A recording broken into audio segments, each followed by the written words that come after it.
haven't been back to the academia in a while. It hasn't changed much, has it?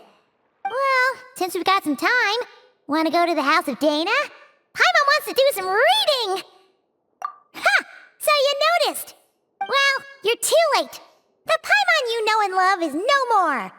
You're looking at Paimon Plus, a new and improved treasure trove of travel know-how.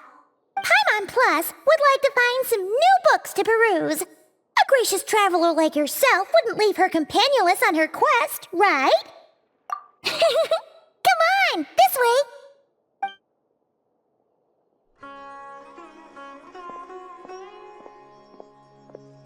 Oh, hey! It's Kale and Cyrus! Wonder what's going on. Let's go see! Well, you know what they say? Learning is a lifelong quest. Which means there's always another chance to read a book. But you never know when the next chance to reunite with an old friend will come along.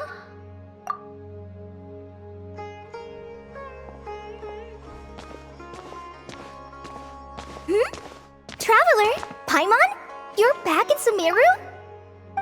Ho, hello you two. It's been a while. Looking to spend time with some old friends? Yep. We saw some familiar faces, so we came to say hi. Ho, excuse you, associating me with that woman.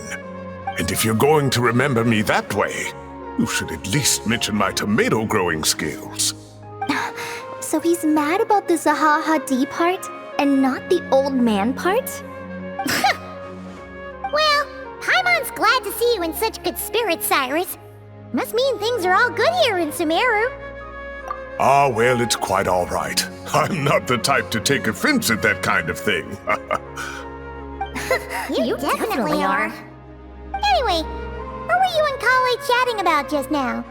Ah, that. Well, it was quite a spontaneous meeting. I was leaving the sage's office when I spotted Kale in conversation with a Mahamata, and it looked serious. I thought something bad might have happened, so I hurried over as soon as the conversation ended.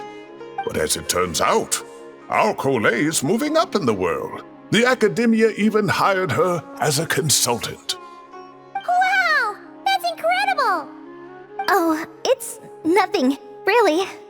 Look at that, so humble. Takes after me, she does. Not at all. Not at all. No, wait. I didn't mean that to sound like I don't think you're humble, Mr. Cyrus, because of course you are. I just,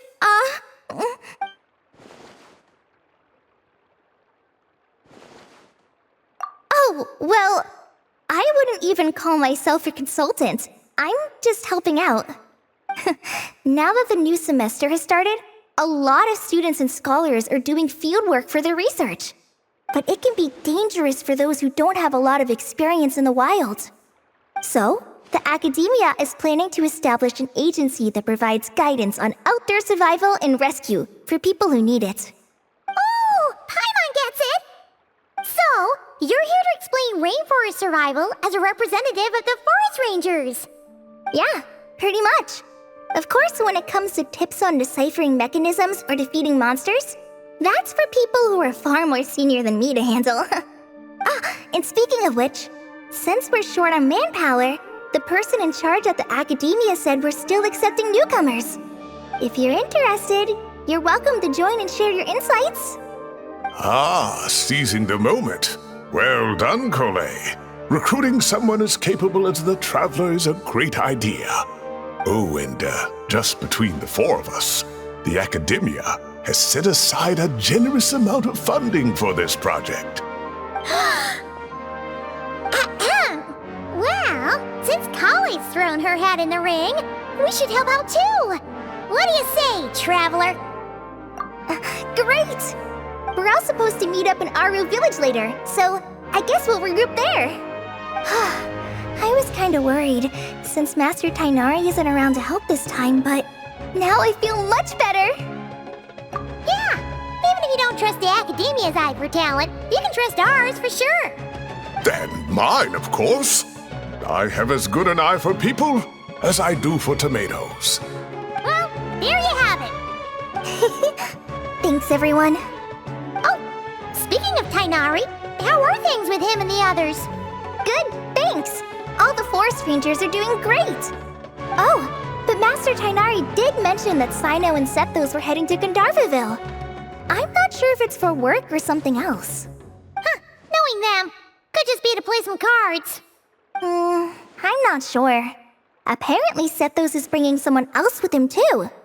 But with my academia commitment, I didn't have time to ask for more details. Huh, well now Paimon's curious. Should we go check things out, Traveler? That's true, and I'm sure they've missed you. Now that is how it should be between friends.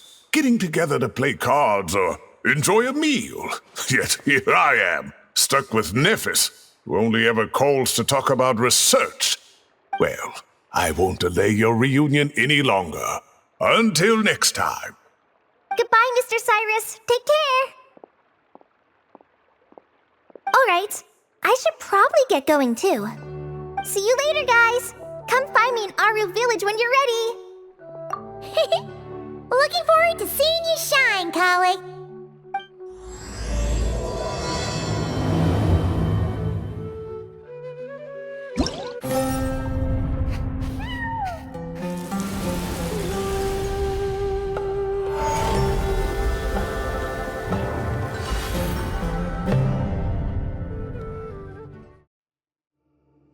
Traveler, Paimon, over here!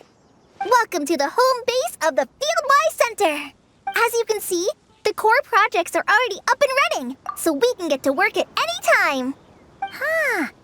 This feels like one of those places light novels talk about. You know, the adventuring hubs where rookies gather to take quests and stuff. Oh, and almost like a school festival at the same time, with everyone getting together to learn and then forming teams to hone their skills.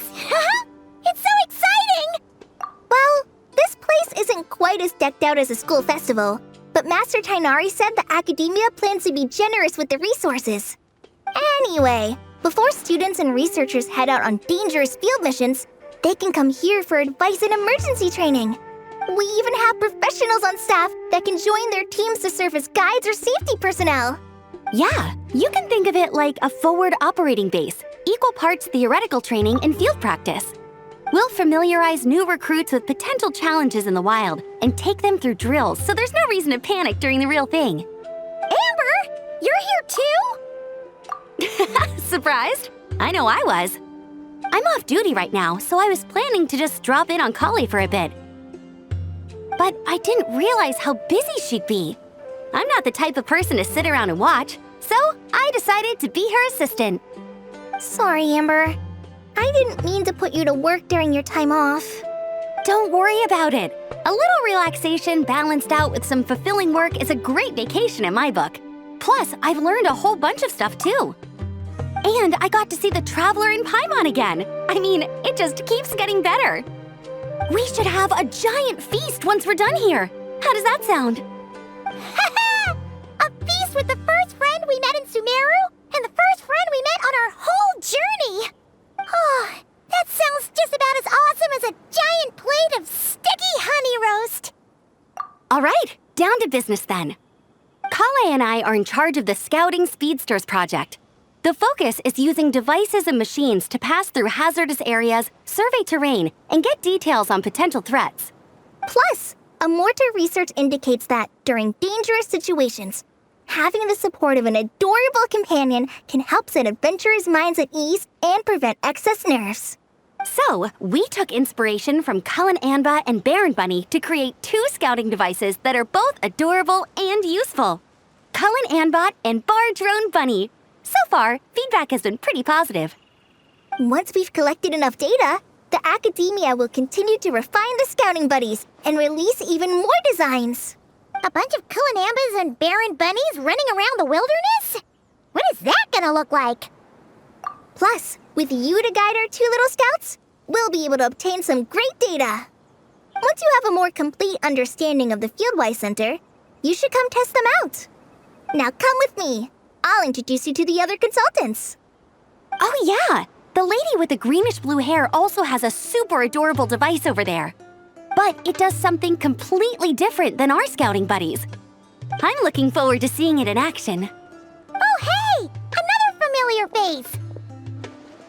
Come on, let's go say hi! It's really that popular. The internal locomotion mechanism is clever enough, and the execution on the terrain recognition, remote control, and weight detection modules isn't bad. But the appearance... it might as well be a doll for a child. No, this won't do. Madam Farzan, great news! The Traveler and Paimon agreed to join! The Fieldwise Center just leveled up big time, huh? Hello, Madam Farzan! We're here to help! Well, look who the cat dragged in. Excellent job, Kale. Snagging 2 top experts with undeniable adventuring expertise. Now the League won't be able to say a word, no matter what kind of feedback I give. Now tell me, what do you think of this puzzle, pal? Whoa! It looks just like you! It's a collaboration between my juniors in the Haravatat Darshan, the Puzzlers League, and the Synopsium on Ruin Mechanisms. Clearly, the technological aspect is quite advanced. But the appearance... it couldn't be more childish. You should have seen Anise, defending this design choice with more passion than her thesis. Young people these days.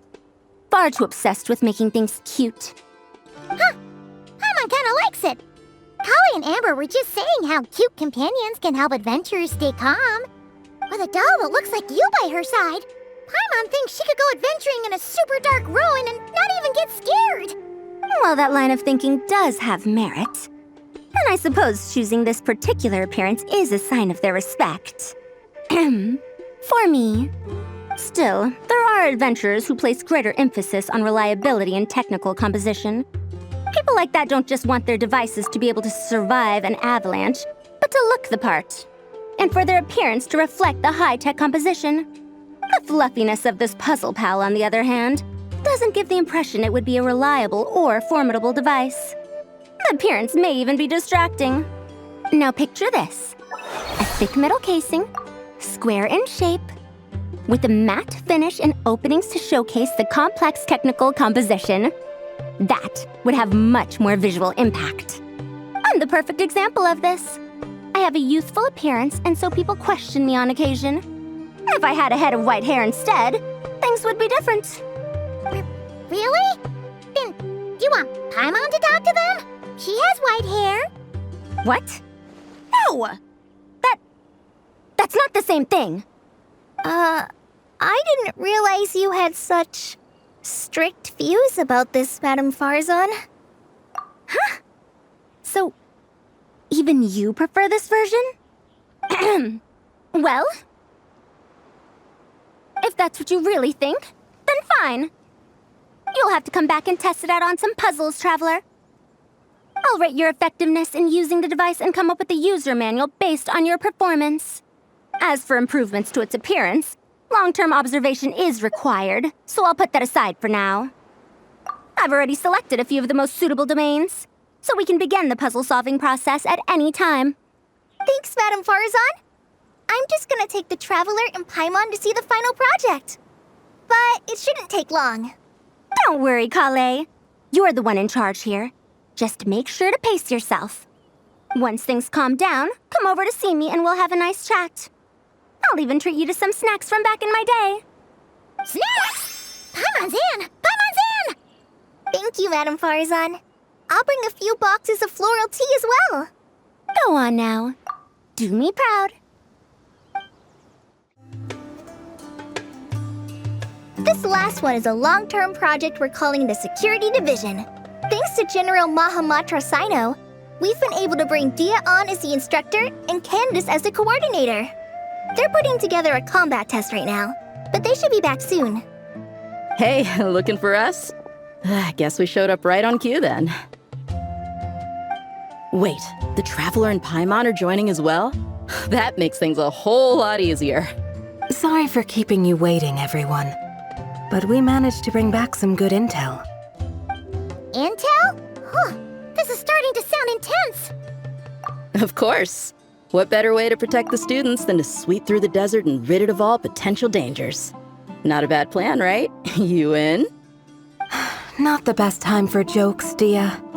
Besides, when it comes to striking down danger, the Traveler is a man on a mission. He might take you up on that offer. Defeating anything that might pose a threat? Oh, even if the Traveler worked non-stop, that could still take years. We'd have to stop traveling. Oh, Paimon doesn't even want to think about that. Time would be the least of our problems. Some dangers aren't visible to the naked eye, like the scorpions burrowed underground or the terrifying raptors sleeping in the trees. You can't get rid of them until they jump out to attack you.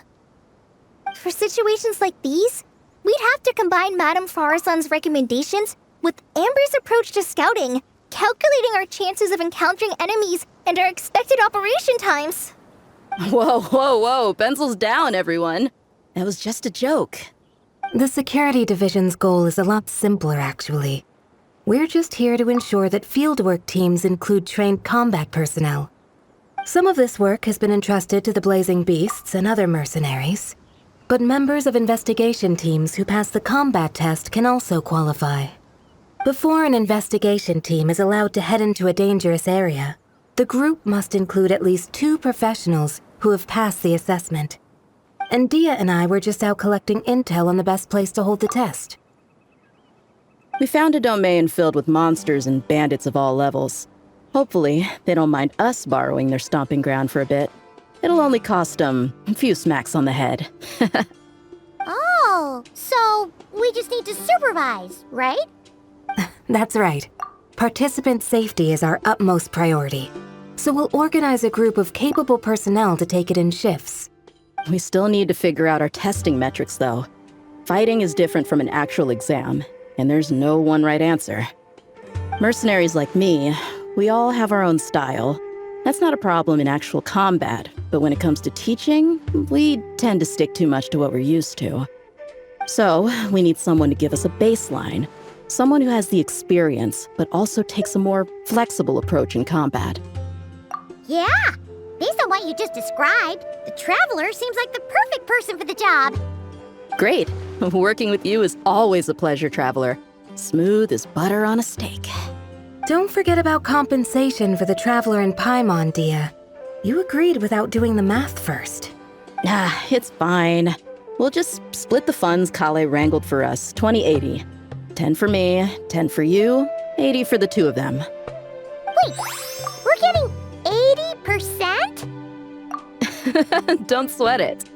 We're just in charge of the long-term operations. You're the one setting the metrics for the whole thing. So I think we got the better end of the deal. We've talked about a partnership in the past, haven't we? Well then, consider this the perfect place to start. Then I'll draw up a detailed overview of the compensation so it's clear for everyone. That'd be great. And don't worry, Miss Candace. About that piece of land you're leasing to the academia, the one used for grain storage, I managed to get them to agree to a 30% increase in their rent payment. Oh, thank you. Those funds will go to fixing up some of the village facilities, which should make for a more comfortable experience when investigation teams stop there in the future. All right, we should finish up our arrangements for the combat test. Stop by our station when you're ready, Traveler. See you soon. Oh, you sure are the beating heart of this operation, Kale. You brought the whole gang together. Oh, no. I'm just doing what I can. I still have so much to learn, so much work to coordinate. But for now, let's just give it our all. You bet! We'll make the Fieldwise Center the best it can be!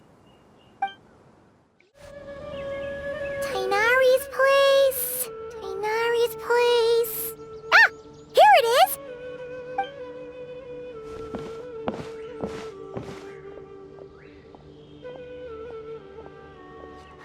Sino! Sethos! Looks like the whole gang's here! Oh, and Layla's here too!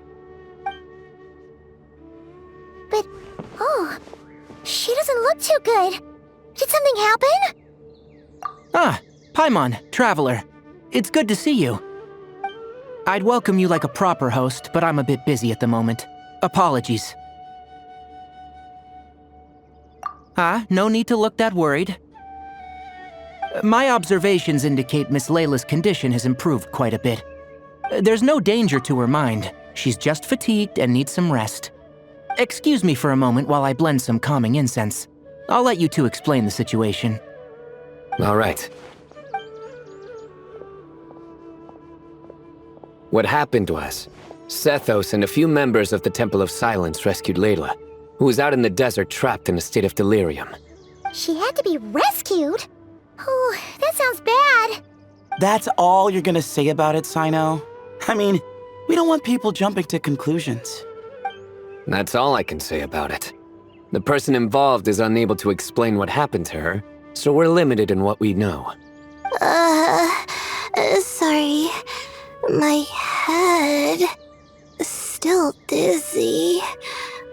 The moons. Exactly how many are there? She's been repeating that phrase over and over again, but she can't seem to remember what happened to her. We tried a few things back at the Temple of Silence, but we couldn't recover her memories. Her symptoms are kind of similar to researchers in the Satyavada life state. So we brought her to Tainari to see if our veteran forest watcher had any other ideas. Tainari is pretty much our last option, so let's hope he can help. The good news is, even if restoring her memory is a no-go, we can help with the headache at least.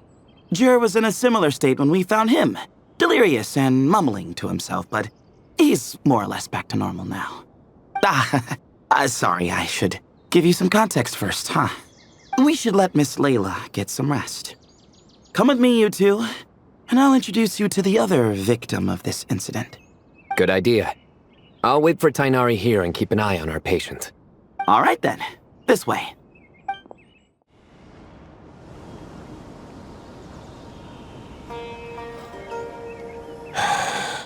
Who did the Ajalenok not offend? I just don't get it. Hey, Jur. Still musing about Aji nuts, huh? Want me to have Sino come over and tell some jokes? Might help distract you. No. No need. I'm done. Oh dear. Another master of puns. One of Sino's cart buddies, actually.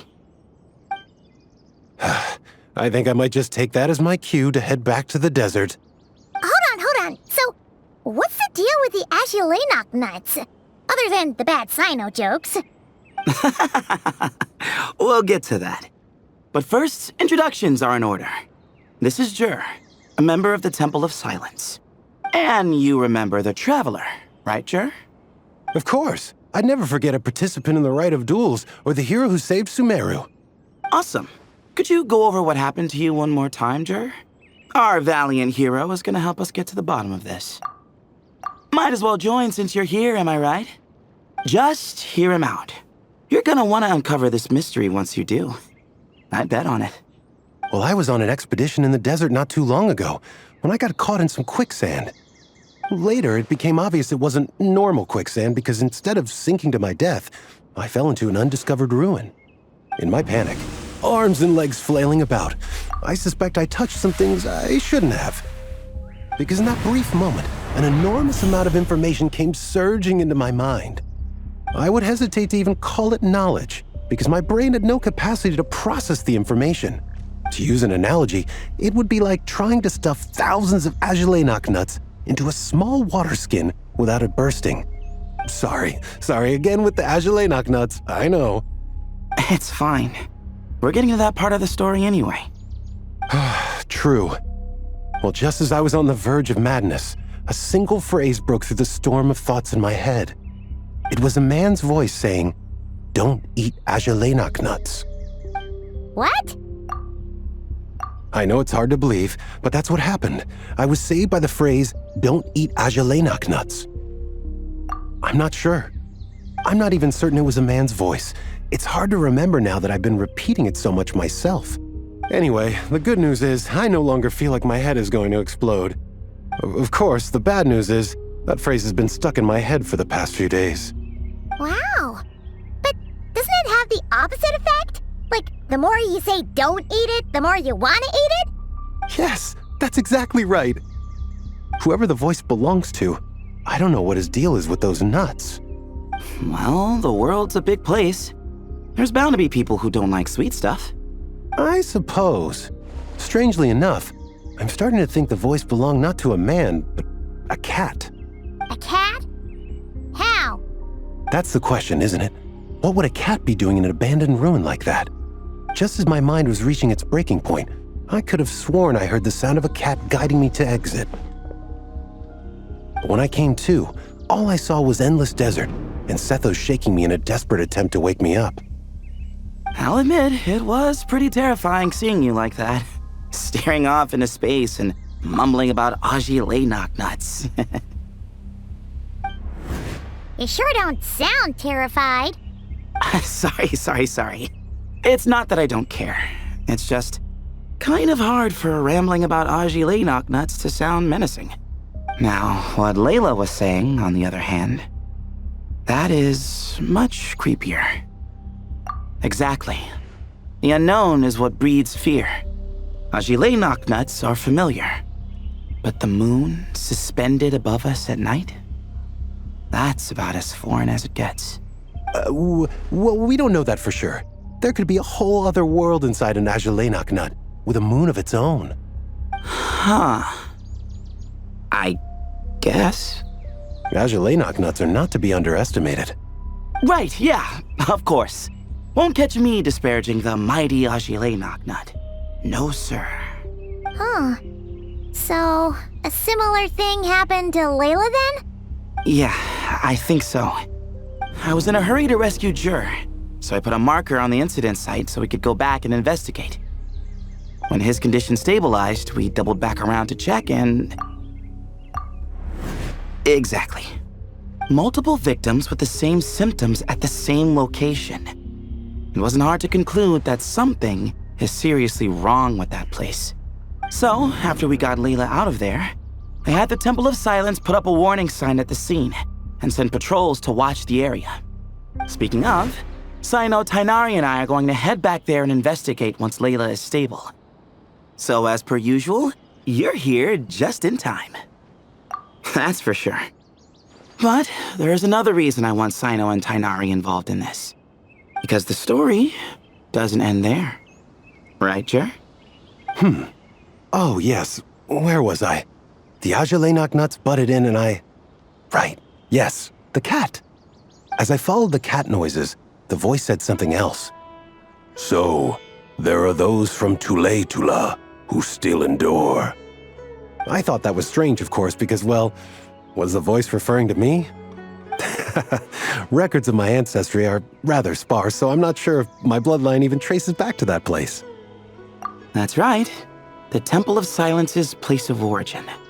And the home of Tainari's people. Plus, Hermanubis, who Sino and I both share a connection to, was one of the city's founders. As the temple's current leader, if something strange happens in the desert, it's my job to get to the bottom of it. But it turns out, a lot of people have a horse in this race, and I'm not leaving any of them out. See? Knew you'd join. But yeah, that's all we know about Jur's situation. Tainari should be done on his end. Let's head back and check on Miss Layla. How are you feeling? But don't speak if it's too taxing. It's fine. I'm much better now, thanks. I feel like I haven't slept in 2 days, so pretty much back to normal. Whoa. That's your normal? Traveler, Paimon, I thought I heard your voices earlier. Oh, and, I'm sorry. Huh? You don't have to apologize. You didn't do anything wrong. No, I just mean, I think I'm about to disappoint you. My head was kinda muddled earlier, but I still heard your conversation. I know you're trying to figure out what happened to me, and I want to help. But, I really don't remember anything. Does your head still hurt? No, I feel fine. The incense you made helped a lot. I'm still hearing those words in my head, but other than that, I'm okay. It's just, all I remember are those words. Everything else is a total blank. One moment I was heading to the stargazing point I'd calculated, and the next, I was on my back in the sand. The same phrase playing over and over again in my mind. How many moons are there in the sky? Sethos, did your friend Jur suffer from memory loss too? Not really. His memories are blurry, but there aren't huge gaps like this. He remembers touching something. Someone talking, a voice mentioning Tuletula, and hearing a cat lead him to the exit. A cat. Did you hear it too? Huh? Now that you mention it, I think so. It was so soft. I thought I was imagining things. Which means, at the very least, what the two of you experienced while escaping the ruin is consistent. A single sentence repeating in your heads, and the faint sound of a cat. Still not a lot to go off of. Agreed. Oh, is your head hurting again, Layla? No, I was just thinking. Maybe my memories are blank because I was sleepwalking at the time. Sometimes, my friends and classmates tell me about things I don't remember doing, or places I don't remember going. I don't talk about it a lot because, well, I don't even know how it happened. But I don't want my personal circumstances clouding your judgment. So I, just wanted to mention that. Ah, I see. Well, thank you for telling us. But I don't think we need to dwell on that for now. We're gonna check out the site of the incident for ourselves, so that should help us come to our own conclusions. Okay. Then could I come too? I have to know what happened to me back there. Sure, but on one condition. You need to be in tip-top shape before we head out. If your condition isn't stable enough before then, we'll have to figure out something else. Of course. No problem. Well, I'm more concerned about Tainari. You sure you'll be alright in the desert? You say that like I'll evaporate on first contact with sand or something. Call it curiosity. If this concerns my ancestors, I want to figure out what's going on. Anyway, as long as I take things slow when the sun's out, I should be fine with the right preparation. Besides, it's a good idea to have a doctor on hand in case of emergencies. So long as our doctor doesn't become the emergency. Well, if that happens, I suppose I'll just have to rely on the kindness of my entourage to haul me back home. All right, well, that all sounds good to me. Let's meet in 2 days like we agreed. Jer and I are gonna head back to the Temple of Silence and do some research in the meantime. See you in a couple days. Sounds good.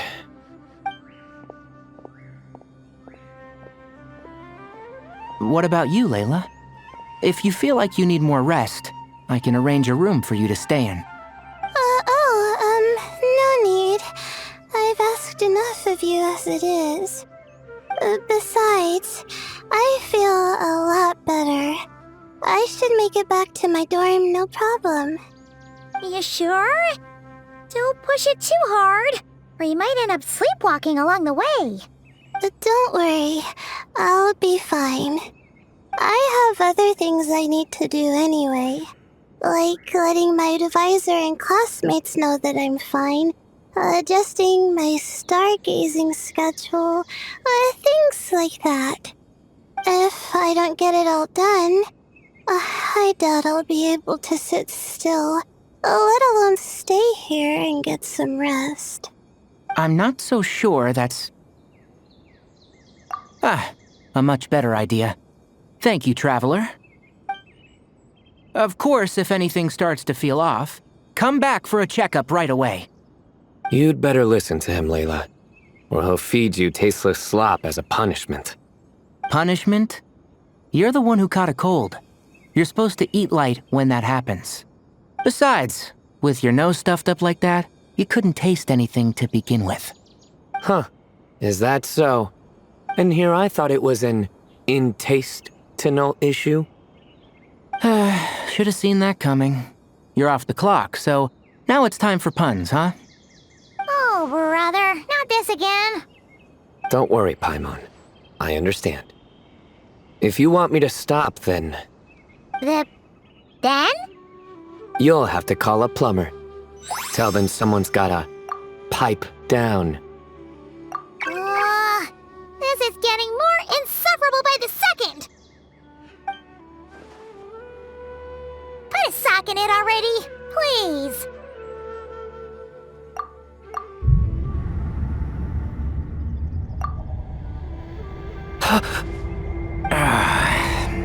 Paimon's done with this game.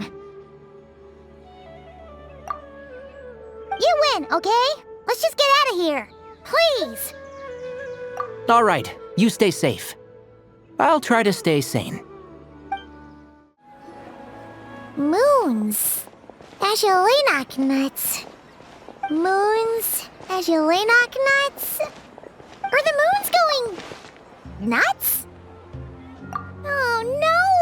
Looks like Paimon's caught the brain bug too! She can't stop thinking about those two things! Oh, Paimon's gotta clear her head. But how? Aha! Got it! The cafe over there! Why don't we head over for a quick pick-me-up?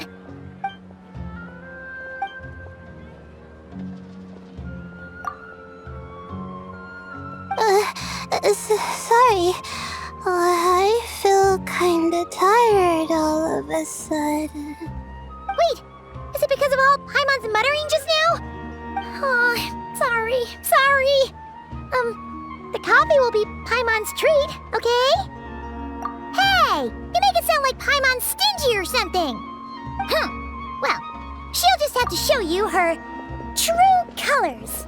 Yeah! Starting now! You sit tight and take care of Layla, Traveler. Paimon's gonna get us some snacks and coffee. Be right back. Don't go anywhere in the meantime.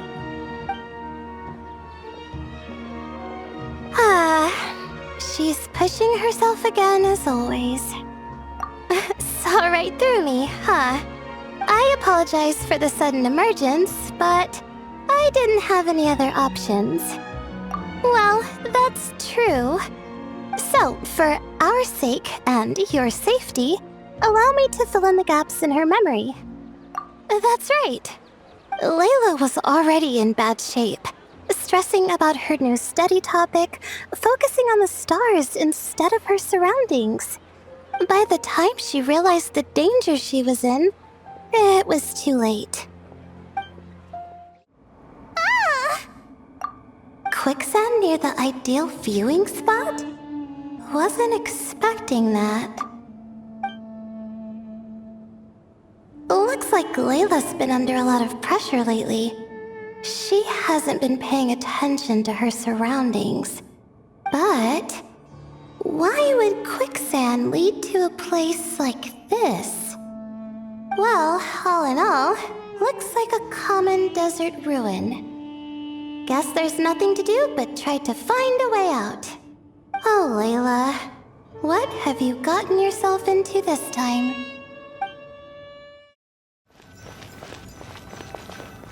I think this door can be opened using the device next to it.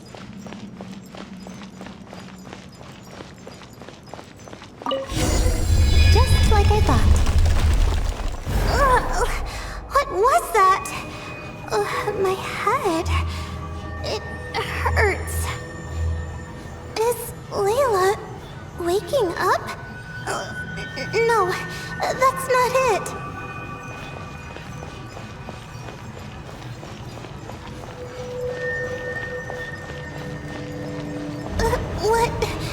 What's going on? It's too much. I don't understand.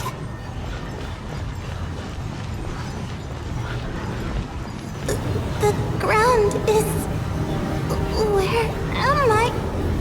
It's spinning.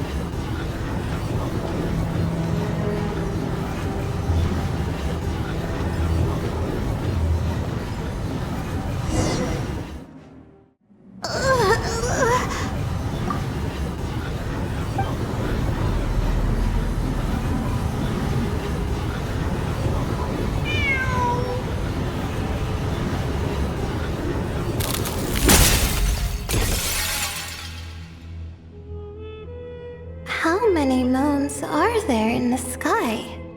How many moons are there in the sky? Okay, information isn't rushing into my brain anymore. That's good. How many moons are there in the sky? My head hurts, but there are no more dark spots in my vision, and I can see in front of me. How many moons are there in the sky? What's going on? The same thought keeps popping into my head. What does it mean? How many moons are there in the sky? Isn't there just one? A cat? I think there was one earlier, too. I'm not hearing things. It really is a cat. But what is it doing here? How many moons are there? No! Stop it! Does it want me to follow its cries? Well, it's not like I've got other options. Come on, Layla. You can do this. And so, I followed the cat's cries to find my way out. It was quite a kind creature. It didn't even leave until the other me started to wake up.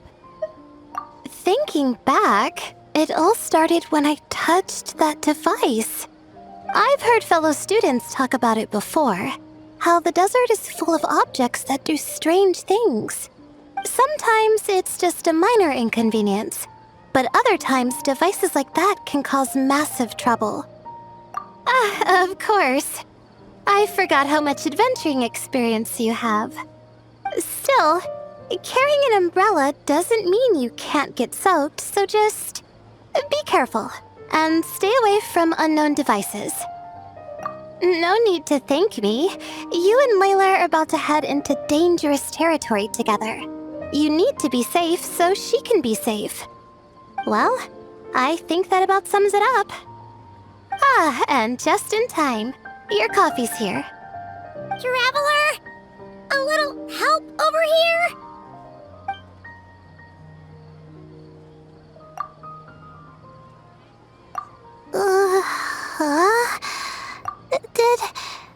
Did I fall asleep?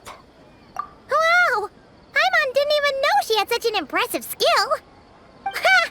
Does that mean since Paimon bought this coffee, it will just make you sleepier? A beverage that puts people to sleep. Better saved for work hours, I think. What? So you can nap on the job? Who does that? Huh? Oh. Beep boop. Oops. Oh, hey, Kaveh! Nice to see you! Oh, and you too, Marak!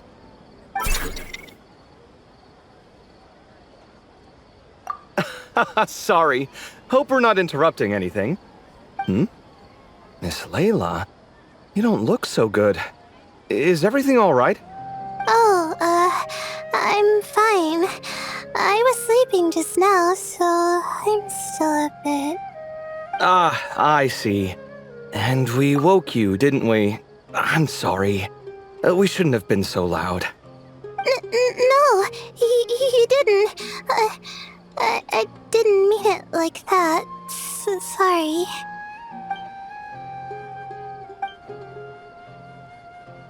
Wait, where are you going? You just got here.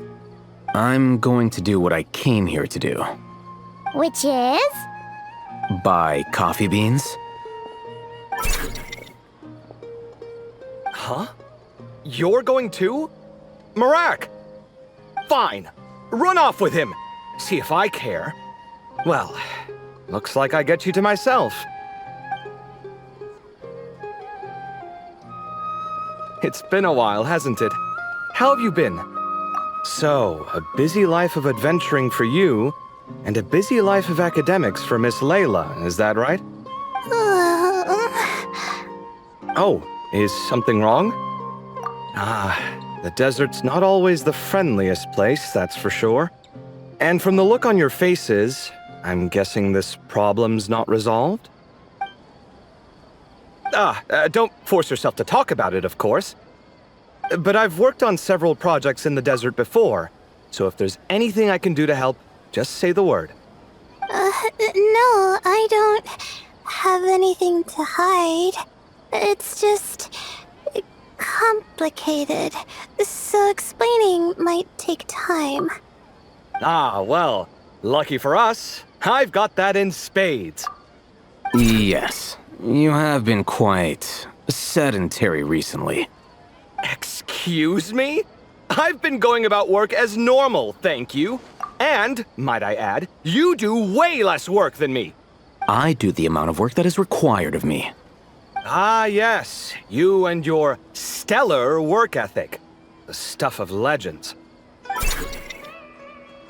Now look what you've done. I've lost my train of thought. Where were we? The problem in the desert. Wait, you were listening earlier? Oh, we're giving the silent treatment now? Mature, very mature. Continue, Miss Layla. I'm curious as to how this incident unfolded. What did I tell you? This one doesn't have enough to do. Alright. Well...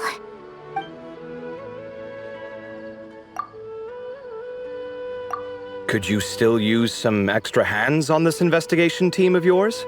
Huh? You want to join, Mr. Kave? That's right. I think my experience studying desert mausoleums could be of some use here.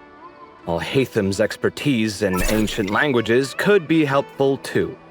Besides, I consider you all to be my friends, and friends are supposed to help each other out. Wait, I'm involved in this now? Oh, please, I know you. Half the battle was over the minute you said you were curious. We couldn't stop you from joining if we tried. Well, you've got me there. Besides, this suitcase of yours has been jumping at the chance to volunteer for a while now. I imagine. You imagine? Mechanical life forms might also feel homesick from time to time. Huh. Now that you mention it, Marak's core was a component sourced from the desert.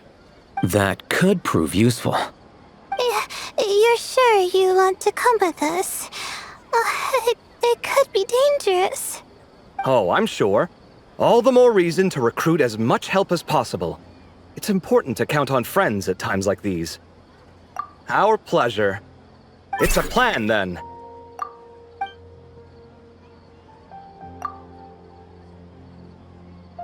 All right, we'll head back to our place to get ready. This one hasn't been on a trip in a while. Chances are, he doesn't even remember how to pack a suitcase. I'm not worried. It'll get done. Somehow. Would it kill you to help every once in a while? I do help. It's called moral support.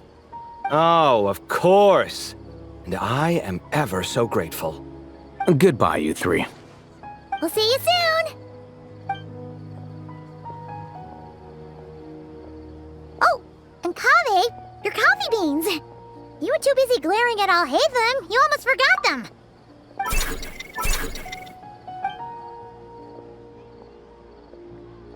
Well, we're pretty close to the academia now. I should be fine from here. Thanks for the coffee, Paimon. I feel much better now. Right. I'll follow the doctor's orders. Or try to, at least. With the blessing of the stars, I hope we all get a good night's sleep.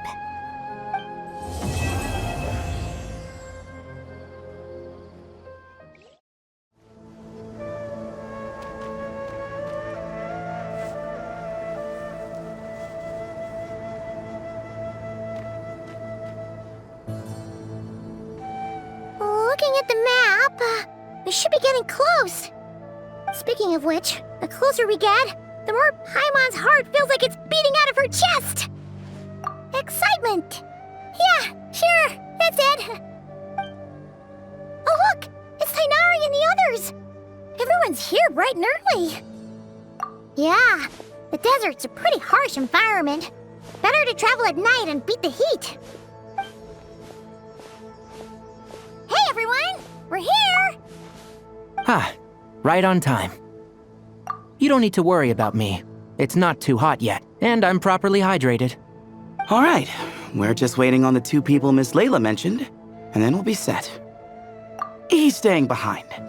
If we don't make it back after a certain time, he'll be in charge of rescue operations. You can count on me. Nice! You thought of everything! Oh, and Cyrus said he'll be in Aru Village, so he's also available if we need help. Haha! Amazing! Having people to watch our back is making Paimon a lot less nervous. Yeah, I did. After hearing about what happened, my advisor gave me some time off to rest. So, my studies are on hold for now. Then, does your advisor know you're back in the desert to investigate? Yes, but I was only allowed to come after I mentioned that General Mahamatra would be there too. Haha! Quite the reputation you've got there, Sino. Something wrong? You haven't said a word this whole time. Are you in a bad mood or something? No. Being skilled with words also means being a good listener. I'm just reflecting on what you're saying. Oh, Hatham! Kaveh! Ha! Over here! Darn it. I was just setting up a brilliant... Yeah. I'm sure you'll find another chance.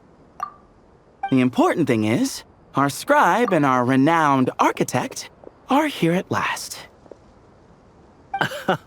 High praise. But wait, why am I renowned and not him? He's just as famous as Sino, Dia, or Nilu. That just means your level of fame is even greater. How could a lowly scribe hold a candle to you? Lowly scribe? Please. All those strings you pulled to get those new books from the House of Dana? What do you call that? Borrowing. Anyone with an employee ID can do it. Uh-huh, yeah. The House of Dana bends over backwards for just anyone, does it? Send a report to Lesser Lord Kusanali then. Let her know someone at the Academia is abusing their position. Hey! I never said abusing! Impressive verbal sparring, as always. Oh, hello to you too, Marak. Well, looks like your assistant is raring to go, Kaveh.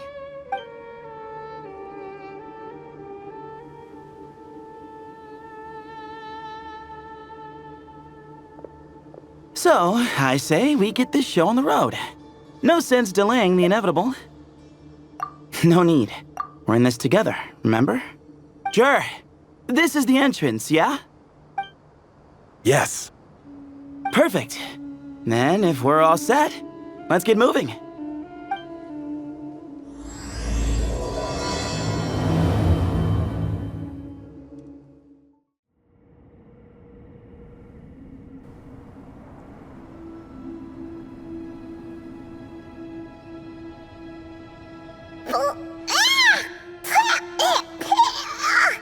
Paimon's mouth is full of sand! So that's what falling into quicksand feels like? If this was quicksand, we would have struggled to breathe. No, I think this was regular sand, and we didn't sink into it. We fell through it. Into this place. Agreed. In other words, sounds like a you problem, Paimon. Ha ha, very funny. No, wait, Paimon's the only one. Ha! See? What? I'm the only one with sand in my shoes? Yeah, right.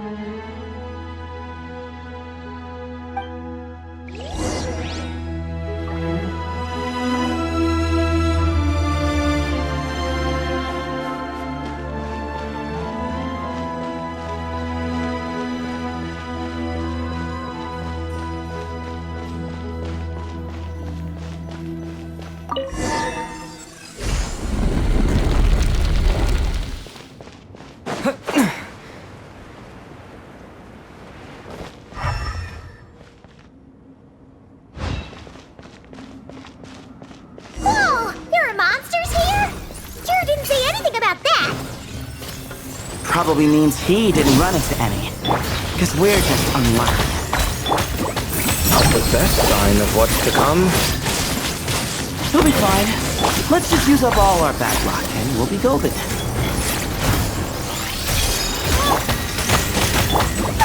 What's this? My guiding star!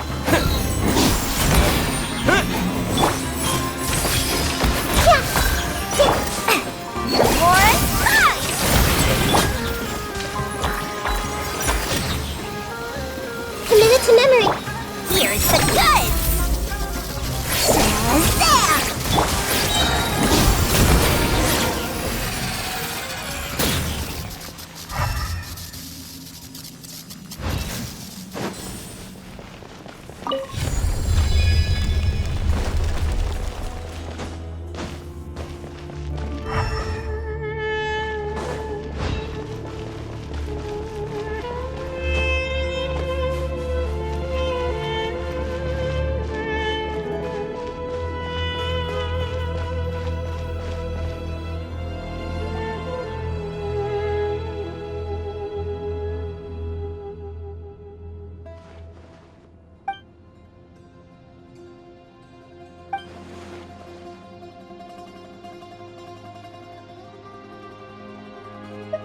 Well, that goes without saying.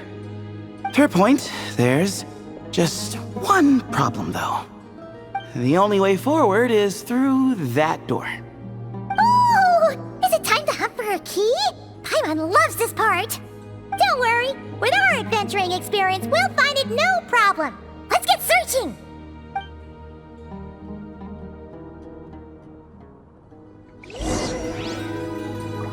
Marak, wait!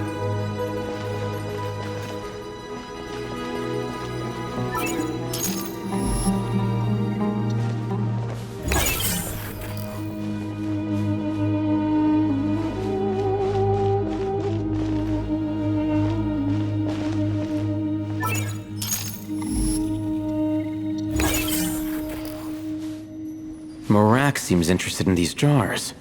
Go smash them. Ah, well, we would hate for you to have to lift a finger, Your Highness.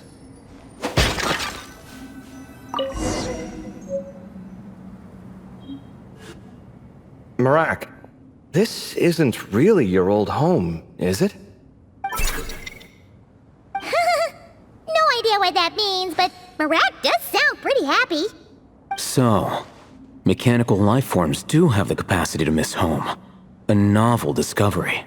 Well, with Marak leading the way, we should be safe, right?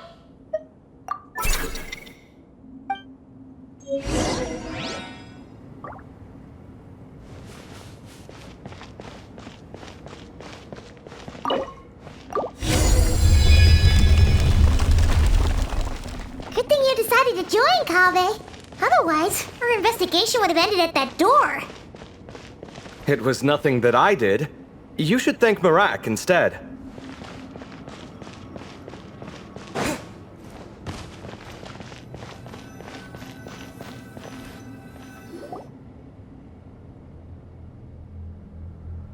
Hold on. At this rate, Paimon's gonna lose her title as best guide to a mechanical suitcase. Aw, thanks. Hey, wait. What do you mean, useless? Well, no weird mental symptoms so far. I'll take that as a win. That said...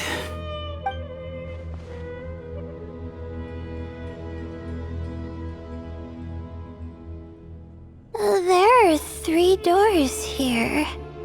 So, we split up. Divide and conquer.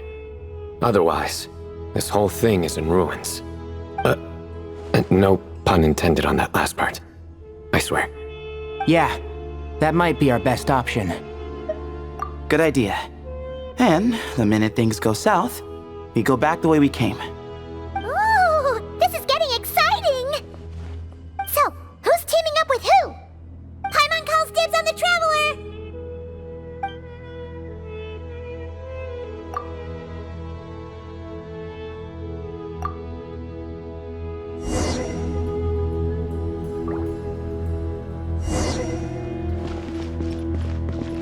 Well, this takes me back. The last time we were in the desert together, the 2 of you came all the way out here to gang up on me. Oh? Sounds like someone's holding a grudge. Just what I like to hear. If you're still hung up on that last one, just name the time and place, and we'll have ourselves another thrilling... duel. Huh. What's with the awkward pause? Were you expecting me to stop you from saying something stupid? You two can have 1,000 duels for all I care, after we're done here. For now, focus on the task at hand.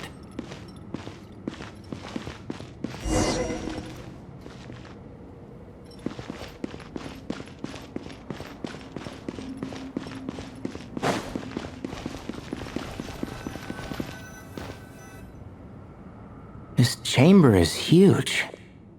I can't even imagine what it's used for. Oh. What's wrong? I seem to have stepped on some kind of stone slab. Huh. There's a pattern on this, but it's hard to make out with all the dust. Huh? Look! The shape seems to match the markings on the ground over there. Let's slot it in and see.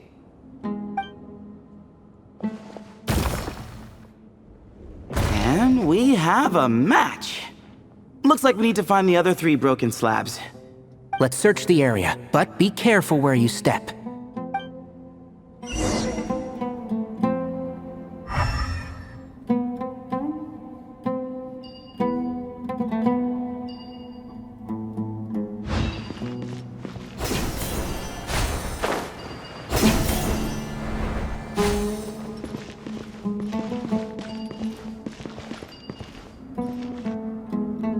Ooh, got one!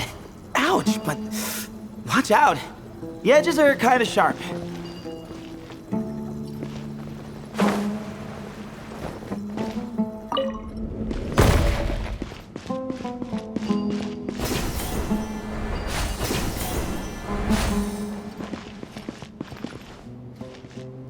Got the 3rd piece.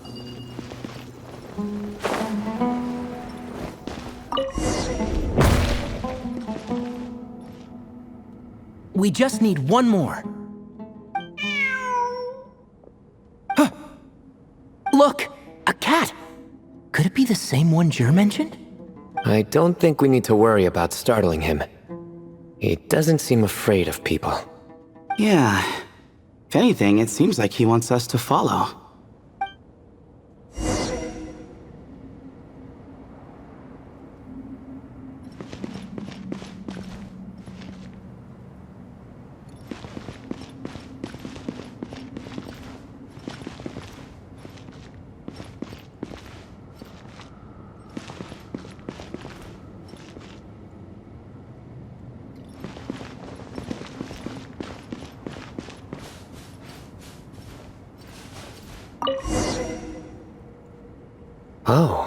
He led us to the last piece. Who's a good kitty? I never thought I'd hear you say something like that. You've clearly never heard how the professor talks to his tomatoes, then.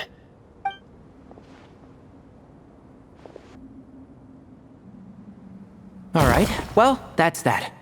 Now, we need to figure out how to get rid of all this dust.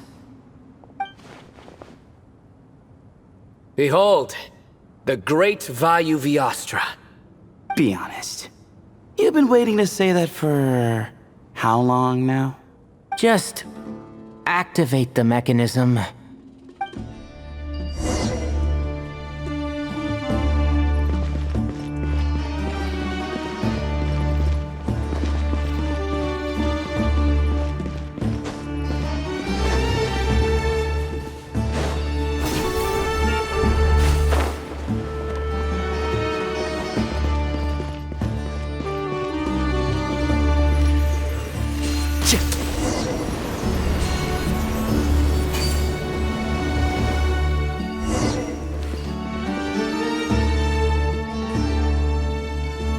Huh. It worked. It's a picture of... 3 Hermanubises? That can't be right. The ears aren't vertical. Oh, true. And the lugs fall short. My hat is much better looking.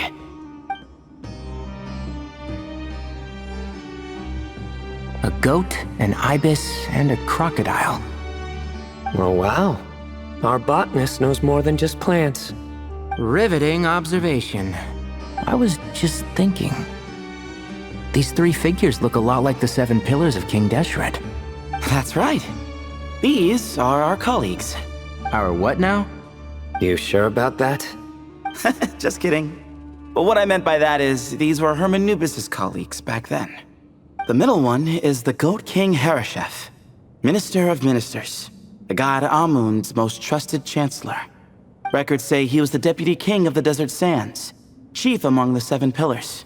Someone even more impressive than Hermanubis? I wonder if that ever got his goat. Sorry, couldn't resist.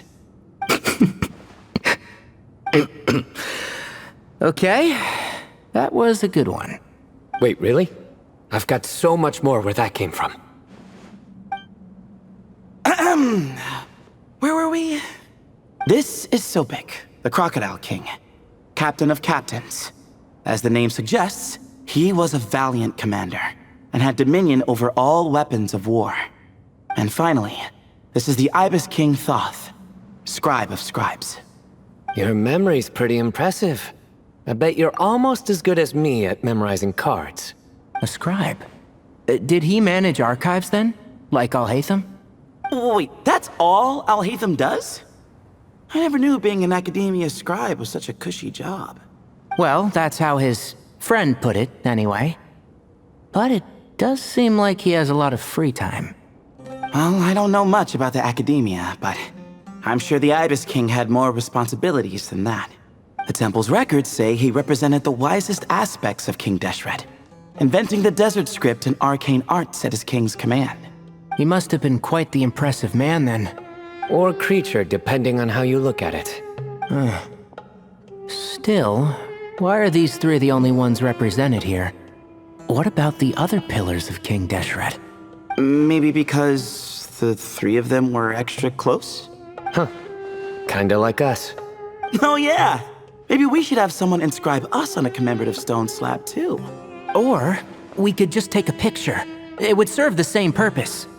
Anyway, no more distractions. Huh. Doesn't it look like there's writing carved into the corner? Huh. There is. And it's in the ancient desert script too. Looks like the Ibis King left you some homework. Give me a sec. I'll try and translate it. The ministers are unvirtuous. The scribes unwise. The captains unworthy. My end is not humanity's end. Hereby bestow upon you all the far side of eternity. Wait, so they went to Aru? It doesn't sound like it was their idea. The far side of eternity is said to be the final land of dreams for all desert dwellers. But if such a place did exist, wouldn't it also be an inescapable prison? Yes, and based on the writing here, it's clear King Deshret wasn't pleased with these three. This gift he bestowed upon them seems more like a punishment. Such is the power of a king, I suppose. Which means the goat's the one who got in the end. Huh. Yep, not as good the second time. What? Impossible. Well, looks like that's all we can learn here. Should we keep going? Yes, no time to waste.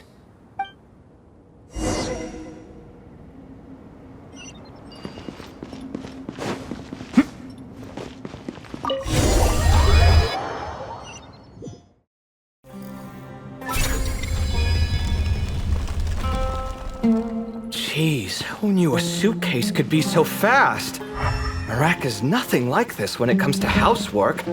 Hey, wait up! A scout's job is to take the lead.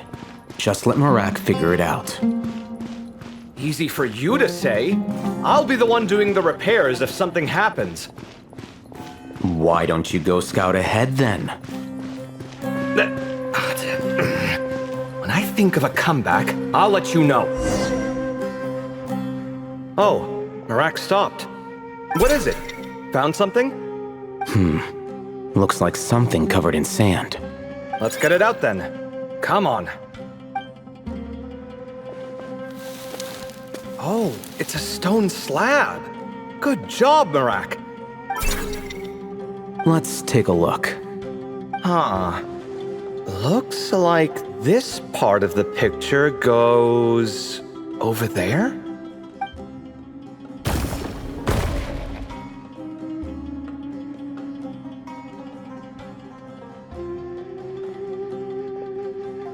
In that case, there must be other pieces.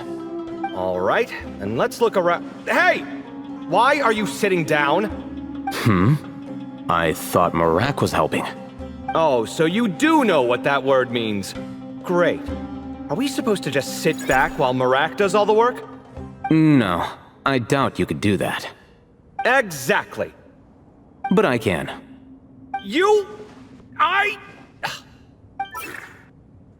See? It's all coming back to me. How insufferable it is to work with this no-good, do-nothing... We could be more efficient, I agree. I'll work on this piece. You take care of the rest.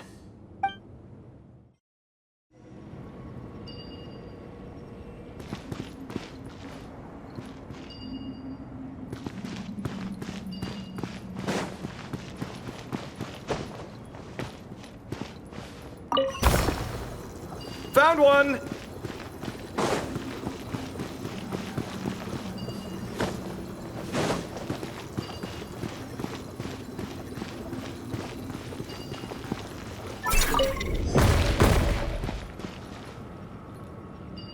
Good teamwork! Looks like we found them all. The pieces fit together like a glove. But we can't see what's on them.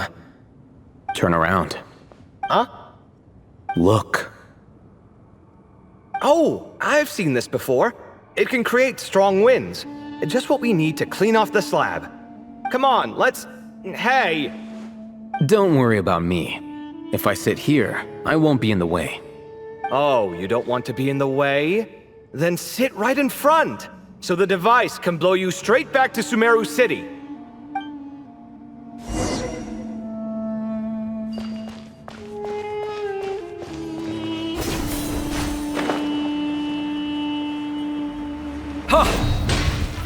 Come at me!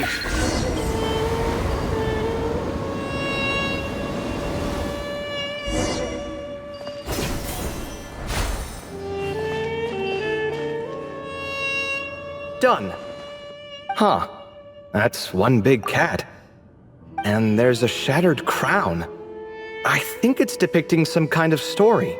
Look, there's writing too. the Ibis King answered the young noble, granting him the wisdom he sought. But the fragile crown was shattered by lies in the end. Here I leave the name, Gudars. Gudars? I've seen that name in a history book before. He was a young noble who sought to save his realm, and a king who once united the desert. That's right. Although his methods were rather shameful. During his long reign, he betrayed his family and the nobles who supported him, only realizing the error of his ways after his enemies left him nowhere to turn. But by then, it was too late. Seems like a common occurrence across history. Different people, same mistakes. It's an inevitable pattern, destined to repeat itself. The writing mentions the Ibis King, but a cat is depicted here. Does that mean... So far, what's depicted on the slab seems true to history. In which case, this cat is either a proxy for the Ibis King or a manifestation of said king himself. Exaggeration is a common method ancient records use to highlight a being of higher status. And as we know, Layla and Jur both heard the sound of a cat while escaping the ruin. You're saying the Ibis King, one of the legendary 7 pillars of King Deshret, is here, still helping those in need? I'm saying we can't rule it out.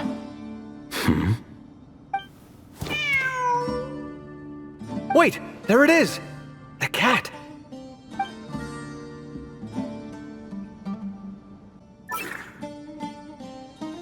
Ah! Marak went after him! The cat's showing us the way forward. Come, let's follow. Okay.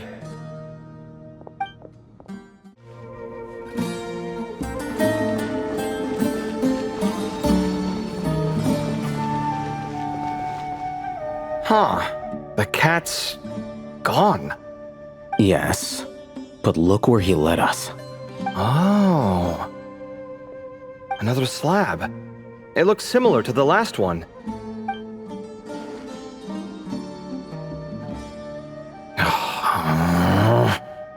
Oh, by all means, take your sweet time. Wouldn't want you to overexert yourself.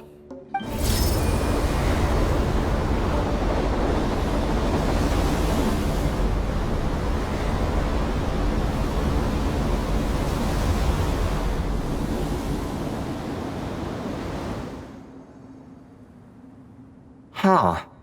The scene depicted here... Seems to be a different tale. The Ibis King answered the gin-blooded dancing girl, granting her the wisdom she sought. But enemies plotted to kill her close kin. Snake venom was her self-chosen end. Here I leave the name. Makaira. The Temptress of Woe? You've heard of her? Of course.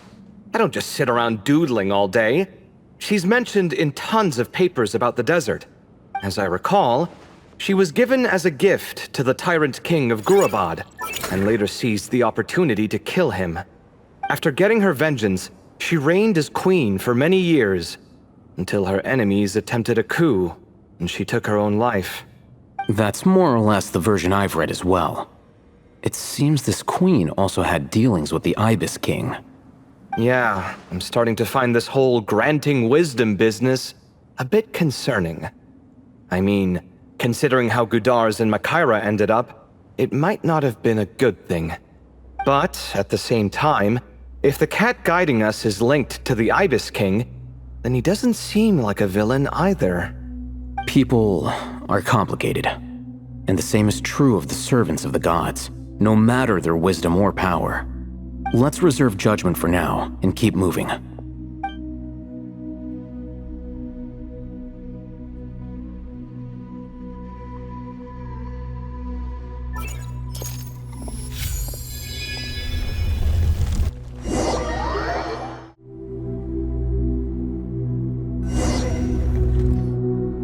Oh, Paimon meant to ask earlier. Have your memories come back, Layla? No, sorry. To be honest, nothing about this experience feels familiar. Besides, My focus is the stars, so I don't spend a lot of time exploring ancient ruins. Guess that makes us the senior researchers in this scenario. Stick close, all right, Layla? Okay. Wow, what a tall ceiling. Yeah, but for such a big place, it's so empty. Like no one ever lived here. Sure must have been boring to live in ancient times, staring at ceilings all day. Now that you mention it, I've heard some people used to draw star maps on their vaulted ceilings.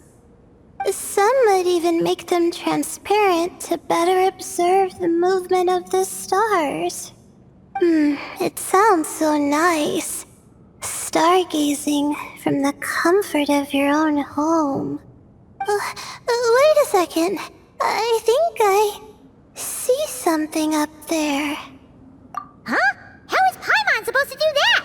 Oh, right. Flying. Duh. Alright, sit tight, everyone! Adventurer Paimon will be right back!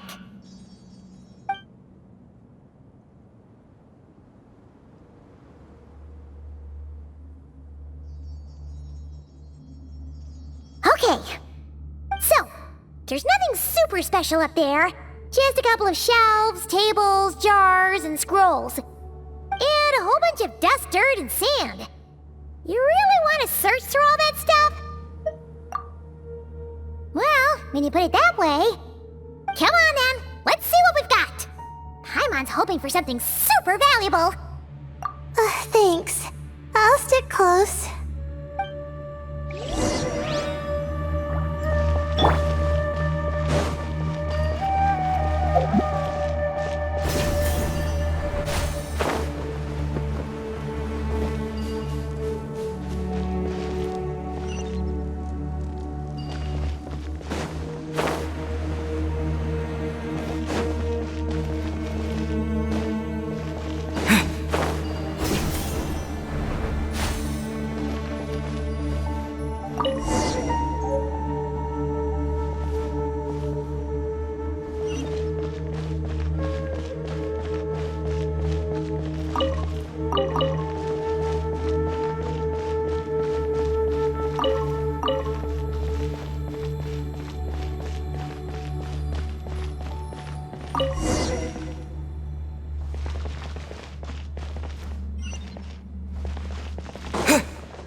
I think that's everything. Most of the documents are in the ancient desert script, except these ones. These seem old as well, but the handwriting makes them stand out. Right! Let's arrange them in chronological order before we read through.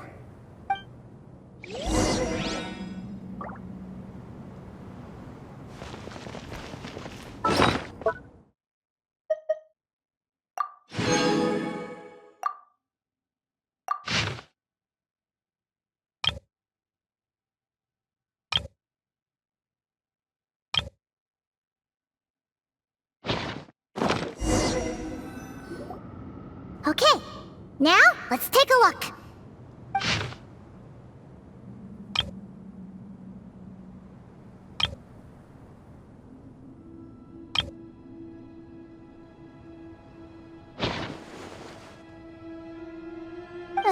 Maybe this person fell in by accident, like Mr. Jur and me.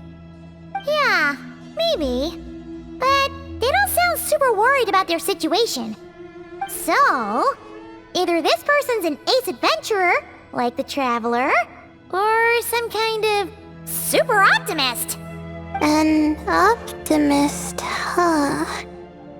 Oh, I wish I could be that sort of person. That's right! You're detailed, and passionate. Great qualities for an adventuring buddy. This optimist seems super obsessed with exploring every corner of this place. That could have gotten them in big trouble for all we know. Well, I appreciate the compliment. It's almost magical how words like that can make you feel like you can do anything.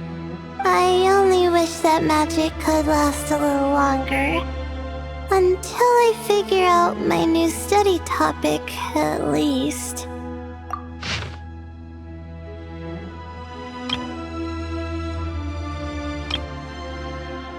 Oh, looks like you were spot on, Paimon. See? Told ya! That's what happens when you don't think things through. And all this talk about seniors and juniors, he was a student just like you, Layla. Whew, he sure talks a big talk for a student, though. You'd think he was some kind of old scholar instead. Huh. What is it? Did Paimon say something wrong? No, not at all. I was just thinking, and this might sound rude, but the way this person speaks is just so... you noticed too. I mean, it's good that he helped treat his companion's wound, but it didn't seem like it was out of kindness. More like he was looking out for his own self-interest, or thought he could get something out of it. I don't know. Maybe I'm reading too much into it.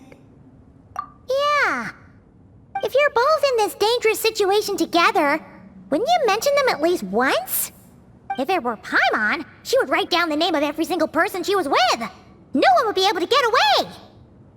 Actually, I find Paimon's approach quite sensible. It makes sense from a safety perspective, too. That way, if anyone came to the rescue, the notes would be able to tell them everything they needed to know. Whoa! That's genius-level thinking! Well, I learned that from Madame Farzan, actually. I'm not speaking from personal experience or anything. Oh, no! I'm just a student.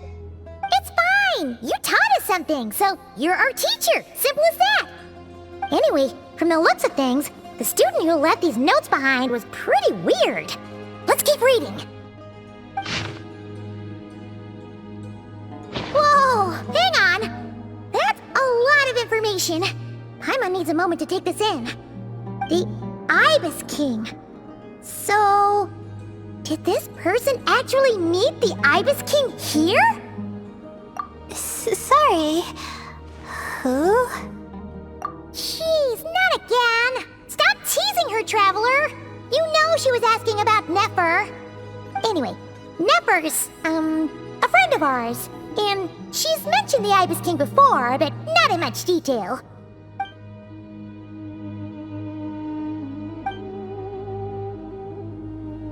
Oh, I see. Well, that's not too surprising. Most people in Sumeru know about King Deshret, and most in the academia have at least some knowledge on the 7 pillars. Legend has it, King Deshret ruled the desert at the head of several wise retainers, guiding their people to pursue the limits of wisdom. He also left behind treasures for future generations, which continue to be relevant in nearly every research discipline. Now, this message indicates this student and his senior were rescued by the Ibis King. But to think it's possible to meet him in a place like this... We don't know when these notes were written, but didn't the 7 pillars disappear a long time ago? Yeah, the notes made it sound like his powers were restricted. Also, the mention of this form? What is that supposed to mean? I'm not sure. Let's keep reading. Oh, this is the last page. There's even a signature at the end. Well, sounds like they made it out. Guess it was a happy ending after all. Wait. But it says, the Ibis King cannot be trusted. Huh. Our friend said something similar. That the Ibis King was a liar. And the notes did make it seem like something wasn't quite right with him. Maybe he wasn't one of the 7 pillars at all, but some kind of con artist. Great, Ibis King! If you heard that, Paimon didn't mean it. Please forgive her. Don't trap us here. I think Paimon raises a good point. Let's keep our guard up just in case. Alright, I think that's all the clues around here. How about we... Oh, it's Marak! That means Kaveh and the others should be around here, right? Hello? Anyone up there? Can you hear us? Yeah, we can! You know, sound travels just fine in an empty chamber like this. You don't have to shout. Of course, if you're shouting to express your excitement at being reunited, by all means, pretend I never said anything. Yelling like this is kinda exhausting. Come on, let's head back down.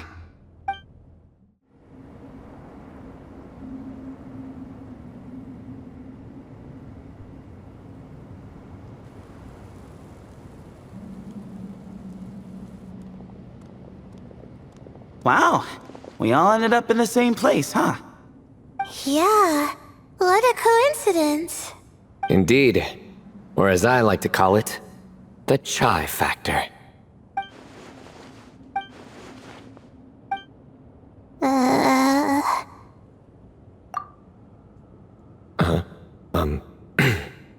No reply? Just say it. Alright.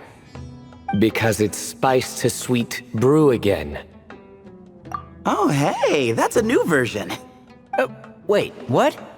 You've never heard that one? What are you looking for? A place to sit and read my book. Oh, great. What else is new? Well, looks like everyone made it through unscathed. Let's take this chance to get some water, rest a bit, and discuss what we learned. Sound good? Yeah, let's debrief.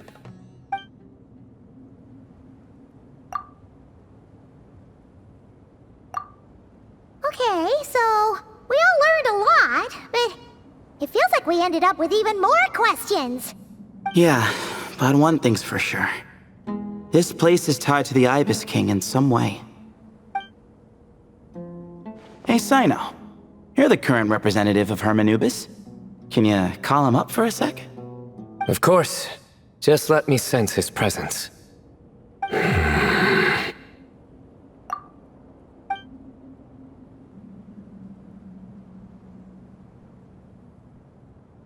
Just kidding. I can't sense him at all. Jeez, Sethos. Did you set him up for that one? What are you, a two-man act? Sorry, Hermanubis isn't like the Ibis King. He can possess me, but I can't talk to him whenever I want. Oh, truly? Does that mean he's gone? I would have liked to reminisce about old times with him. Ah, the cat! It speaks! Of course it speaks. In fact, it is not an it at all. You do me a great offense. My apologies. Esteemed cats, sir? Oh, this little contraption is still here. Contraption? No, this is Marak. Which means you do his assistant a great offense. Huh? Well, I didn't mean... Well, I apologize. I wasn't referring to this Marak, but rather the thing that operates it. King Deshret was quite partial to it. I have forgotten what it was called. It must have had an official name, albeit in the old tongue. Even if I did remember, I would need to translate it into modern language. It's not important. Marak's a fine name. Even better than the original, if you ask me. Who thought of it? And the remodeling, quite well done indeed. This Marak looks much happier in its current form. Oh, and the components should have model numbers written on them. You can look them up if you're curious. This cat talks a lot. Quite the one-sided conversation. Is this what the Ibis King was like? He seems quite eloquent. I wonder if he plays cards. Ha! I knew Marak was a great name. Go me! Let's see, what page was I on again? Should have brought a bookmark. That all went over Paimon's head.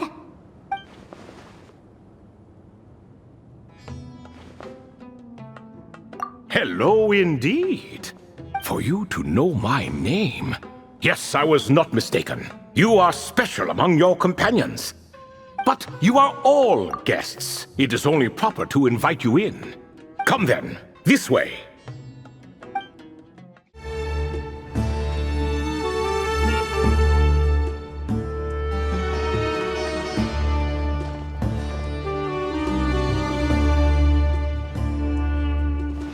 Welcome to my humble abode.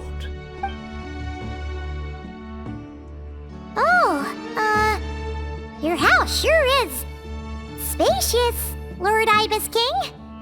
I fear it's not quite what it used to be. In fact, it has long ceased to be my home at all.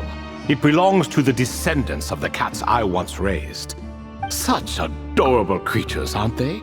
Take the one I'm borrowing here, for instance.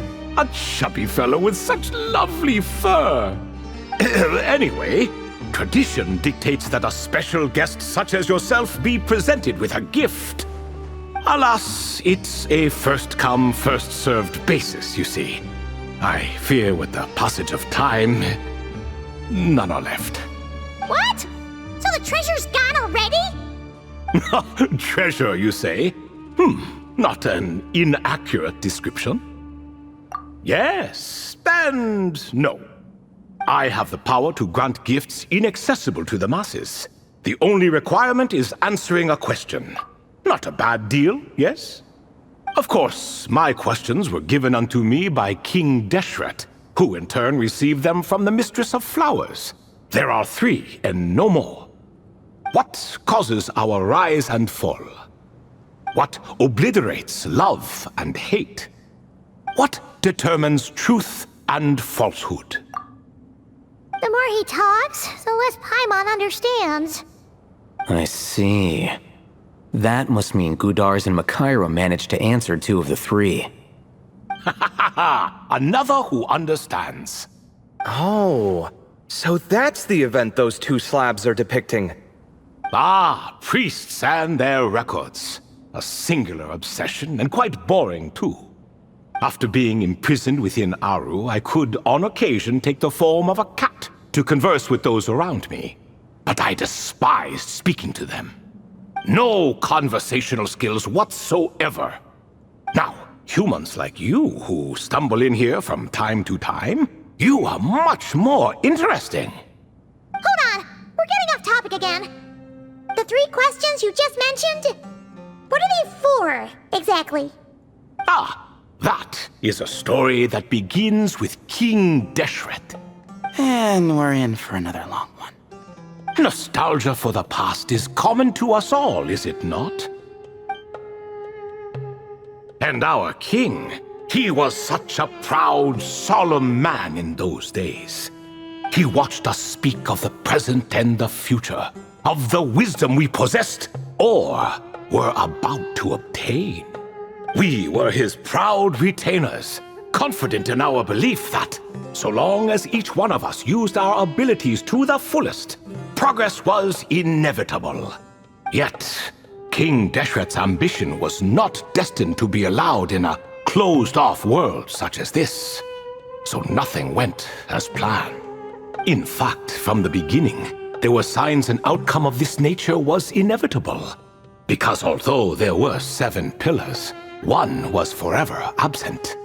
Al-Ahmar would insist the Dendro Dragon Sovereign was one of us, but the dragon herself rejected that idea. Huh. Like a card you can never seem to draw from your deck. More like a card that was never in the deck to begin with. Alas, that's just who Al-Ahmar was.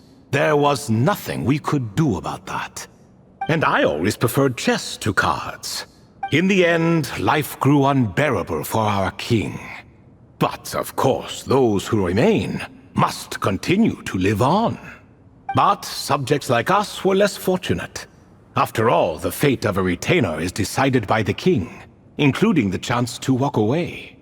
So it was then that King Deshret had Kroko, Goti, and I locked up within Aru, where we remain to this day.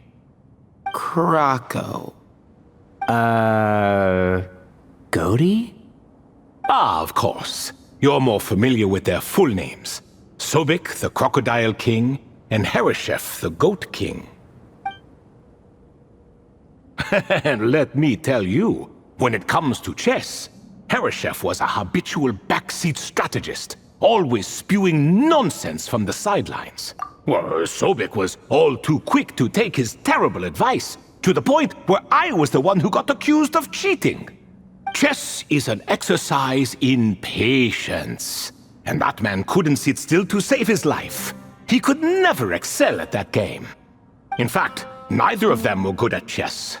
Even so, we played together often, and since I was always the winner, we got along quite well. What are you laughing at? Were we not good friends? No one's laughing. Paimon would never. No, not you. It's Goti. He's laughing for no reason again. Can you not hear him? Ah, right. Of course you can't. The two of them are inside Aru, as am I, so only I can hear them. What is even going on here? Has he, started to lose it after being trapped for so long? That does happen to prisoners serving life sentences. Speaking of which, how's Azar doing these days?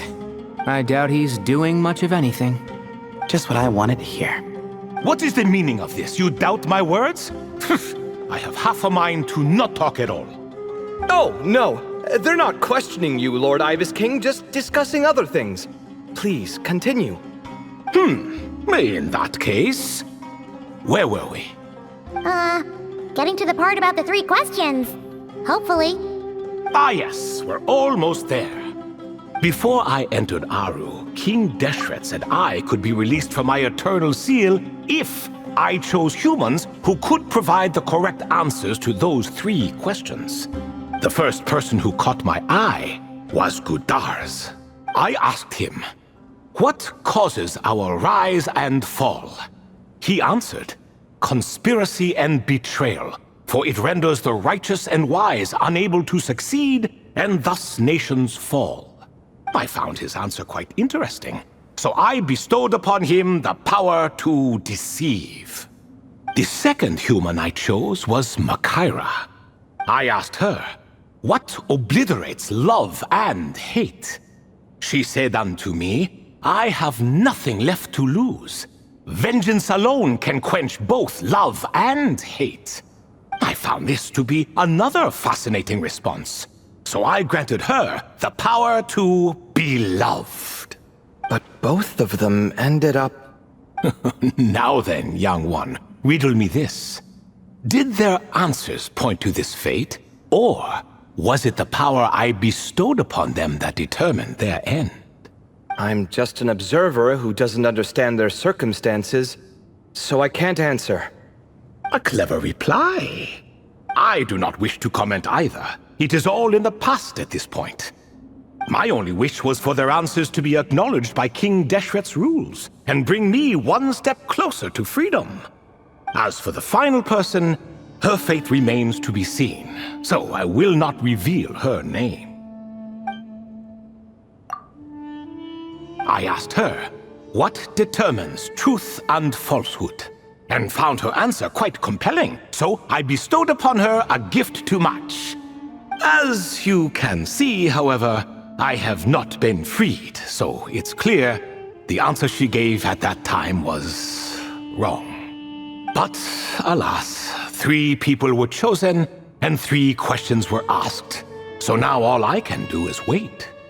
Wait until her wisdom is in line with the rules set forth by my king. Until she has found the true answer to that question. No wonder there was no third stone slab then. Or perhaps you're just not ready to include her in the story. Though that might be a generous interpretation. Well, it's not merely because her story remains unfinished. As the remaining priests of this place left or passed on, there were none left to record the events that followed. Besides, stone slabs are few and far between in the Great Red Sands. In the sprawling desert, very few things or people even manage to leave a trace. But sometimes I can't help but wonder, if that young man from several centuries ago had been willing to answer my question, would I have left Aru by now? Wait, so there was someone else? Of course, it has been thousands of years after all. All sorts of people have stumbled upon this place, but I only chose the special ones. That young man had such a singular intelligence, though his companion, by contrast, was rather average. The author of those notes we found? The student named Zandik? Ah, yes, I think that was his name. In truth, I was unsure whether I should grant him my third remaining gift. He was, of course, exceedingly clever, but he was also mistrustful and narcissistic in equal measure, and there did not seem to be a line he was unwilling to cross. Too much power could be dangerous in the hands of someone like him, so I found myself rather relieved when he declined my gift. Oh, he turned you down? Did he give a reason? Yes. He said he didn't need it. I still remember the look in his eyes. Nothing stood out per se, and still I could sense contempt and disdain radiating from his gaze. I could not give an exact reason, but on instinct I just knew it would not end well to get close to a man like that. So, I tricked him. Stick close to your companion, I said. Only the descendants of Tulatula can come and go as they please. Leave him behind, and there is no escape for you. So, does that mean his companion wasn't a descendant of Tulatula? Oh no, that part was true. The lie was in the other half. Anyone can enter or exit this place. There are no restrictions. I saw that his companion was exhausted and was concerned Zandik might leave him behind, or worse, that some other accident might befall him. So I made up an excuse to prevent Zandik from going a step too far. Oh, and speaking of, Sandik's companion had the same blue hair and pointed ears as you. Wait, does that mean Layla's also a descendant of Tulatula? Indeed. When Hermanubis founded that city, he took in many who had nowhere else to go. Today their progeny are scattered to the four winds, and indeed are far more numerous than I could have imagined. So the person you protected could have been my ancestor. Yes, yes. You're very welcome for that. Could I ask another question, Lord Ibis King? Of course. I have nothing but time, I'm afraid. Did you also save me and a man named Jur? I did. You two were quite unlucky bumping into a device King Deshret once used to measure human brain power. That contact caused more knowledge than you could handle to flood into your minds. So I replaced that knowledge with simpler, repetitive information. Of course, the side effect being the same thought repeating over and over again in your mind, but that should resolve itself in time. How many moons are there in the sky? Yes, that was the phrase I used in your head. I forgot the other one, though. I believe it had something to do with food. Both were spur-of-the-moment decisions, so no need to dwell on the meaning too much. Oh, I see. Thank you, Lord Ibis King. As I said, young one, you are most welcome. If you're inclined to return the favor, perhaps you could turn off that device so no one else can trigger it? There's only so much a cat's paw can do, so I'm afraid this is something I must leave to you. Or Marak, I suppose. Oh, splendid! Another one bites the dust. Such is the fate of things here. Day by day, little by little, the remnants of ages past fade into obscurity. For that reason, the gifts of bygone eras, be they tied to your blood or technological in nature, are not to be revered. They are tools, nothing more. Disrespectful? I simply make the most of what I have. Besides, our king has been gone all these years. What good does it do to revere him now? Oh, are you talking to the Goat King again? No, Croco this time. He's pestering me for another game of chess. Says he wants to even the score. Wishful thinking, if you ask me. If we counted one push-up for every loss, he'd owe me 300,000 by now. Of course, that's just a rough estimate. I've never kept count. It appears that's something you like. Being someone unable to be defeated. I suppose so. All right then. Time for me to extend my winning streak, and for you all to head home. In truth, deep down, I know even the answers to those 3 questions will not change my fate. But that is for me to reckon with. Go on now.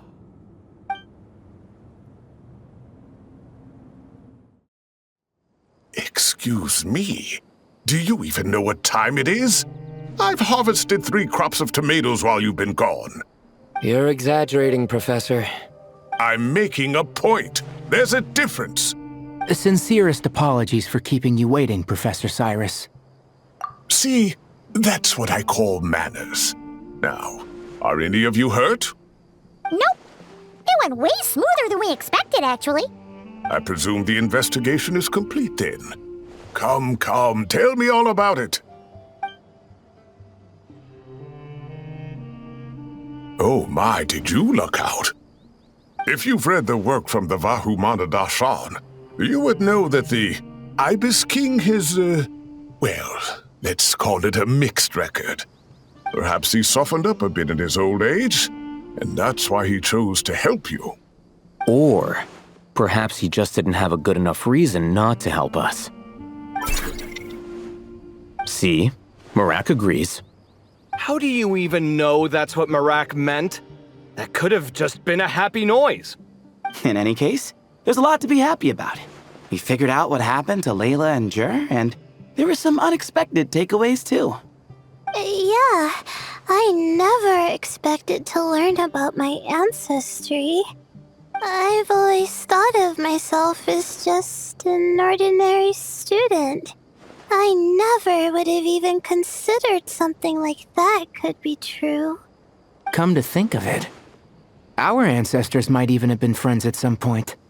Huh? You're right. Maybe I should take a trip back home to see if I can find any records about that. Oh, I was just throwing that out there. I wouldn't want you to go to the trouble. It's fine. My advisor gave me a break, and I still have a few days left, so... Oh, wait. My study topic. I haven't made any progress at all. No. I need to focus on that instead. Right. Couldn't you help her, Professor? Huh? No, I could never. Me, you say? I'm from the Spatamar Darshan, and I don't think that Nephis or Zahahadi researched the stars. All I have to offer are my homegrown tomatoes. Although I suppose it's not impossible. I can ask a few old friends to recommend some interesting topics. You really don't have to. It sounds like a lot of work. Hardly. A few passing questions while we water the plants? It's no trouble at all. Thank Thank you so much. Of course. Now it's getting late, and you all must be tired. Let's wrap things up here. Some say desert nights are the sun taking mercy on us after the heat of the day. So, let's leave while she still feels merciful.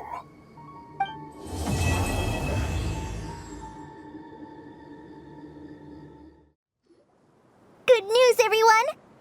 The Fieldwise Center is getting a lot of praise from important scholars all throughout the academia. Soon, they'll send a team of specialists to take over the management of this place based on our recommendations. So, thank you for all the support. Wow! Sounds like your hard work paid off, Kale. And you're overseeing the transition yourself. Well done. The young students today could learn a thing or two from you, Kale. Your confidence, your proactiveness, your leadership. It's admirable. Not like some of the ones I teach. So focused on theses and research with no practical skills to speak of. To be honest, I don't feel all that confident. Being the go-between for all the different Darshans, coordinating everything, I still can't quite believe I managed it. Oh, but the Traveler and Paimon played a huge role in that too. I can't thank you both enough. Yeah, we're used to this kind of work. So for us, this was more like a super special camping trip with friends. You know, a few puzzles here, a little exercise there. It was super fun. Pretty much a piece of cake. Oh, man. Now Paimon's hungry. Hey, now that we're all done, why don't we go get some food to celebrate? Candace and I are 2 steps ahead of you. This way, everyone.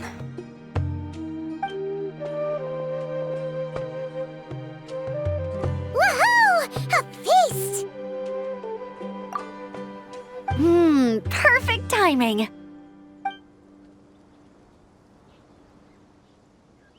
Oh, it's been a while since we've had such a delicious spread of dishes from Sumeru. Paimon feels like she could eat twice as much. No, 3 times as much as normal. Huh, is that a challenge? Careful what you wish for. We have your wallet to think about. It's been a while since I've had food from the desert region. It's nothing like I remember. Now this is the real deal. Everything I've tried before pales in comparison. That means a lot, Madame Farazan. If all the researchers who came to our village were so polite, we would have an occasion to offer feasts like this more often. By the way, you planning on doing any sightseeing, Miss Amber? You came all this way after all. Oh, for sure. I hear that there's a forest full of gigantic trees northwest of Port Ormos, with trunks bigger than the entire width of the Good Hunter restaurant. I'd love to see it for myself. Oh, and I bet I could climb up and then glide down from the treetops. That sounds so fun. In that case, I'll give you some snacks to take with you. Like a dense cake or some dumplings. The wind's strong up there, so you don't want anything too crumbly. Oh, and you'll need a thicker water skin, so it doesn't break if it drops. Oh, dumplings sound great. So soft and chewy. Great thinking, Kale. As for the desert, I'd love to check out some of the ruins, like that giant one shaped like an hourglass. I'll just observe from a distance, though. Your ruins could be protected sites, so better to not barge in. Besides, there could be someone sleeping in there. I'm glad to hear that, Miss Amber. It's for the best.